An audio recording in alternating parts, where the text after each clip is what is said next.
Olá, de volta por aqui com mais um vídeo. Aqui quem está falando é o Alexson Gomes e hoje eu quero trazer para você um rápido resumo sobre a verdadeira história de uma das principais religiões do mundo, o cristianismo. A grosso modo, podemos dizer, de forma tímida e resumida, que tudo começou antes mesmo da filosofia grega, por volta de 1000 anos antes de Cristo, quando aparecem na história 3 grandes reis de Israel, Saul, Davi e Salomão. Nesse tempo, quando os reis eram investidos de poder, eles eram ungidos e recebiam o título de Messias. No contexto religioso, os reis eram vistos como uma ponte entre Deus e os homens.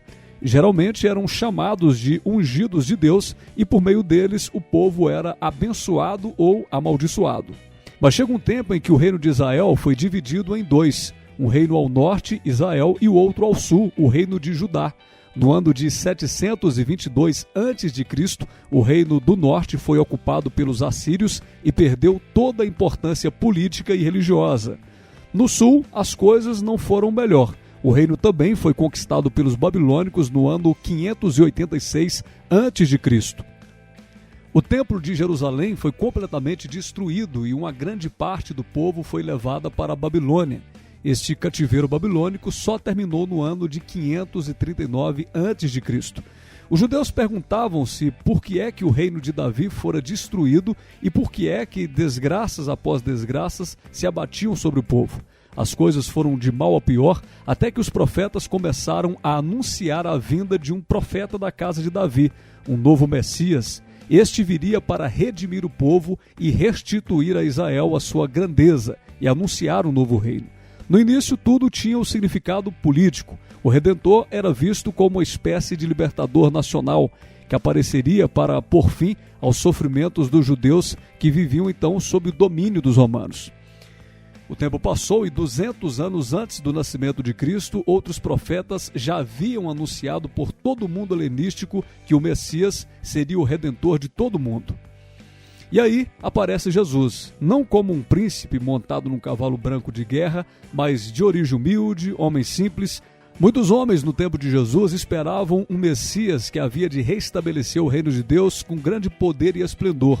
Mas Jesus apresentava uma mensagem que trazia amor pelo próximo, solicitude para com os fracos e perdão para todos os que erraram.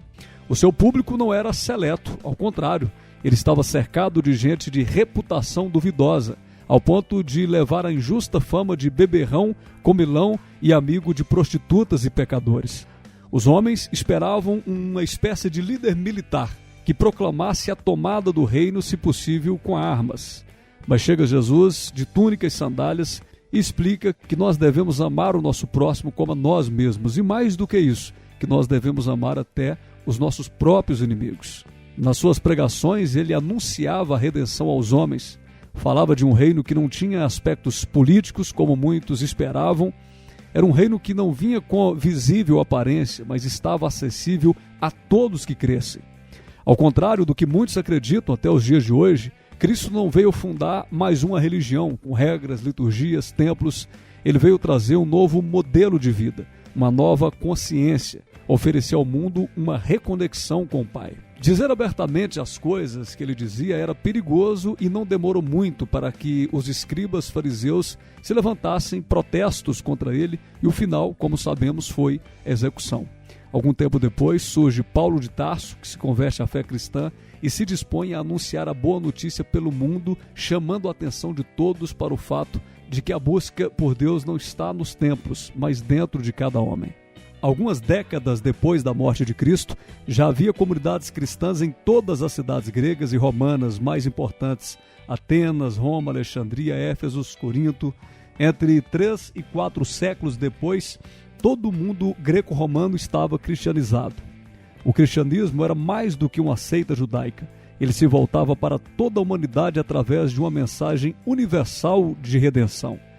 A antiga aliança entre Deus e Israel fora substituída pela nova aliança, que Jesus estabelecera entre Deus e todos os homens.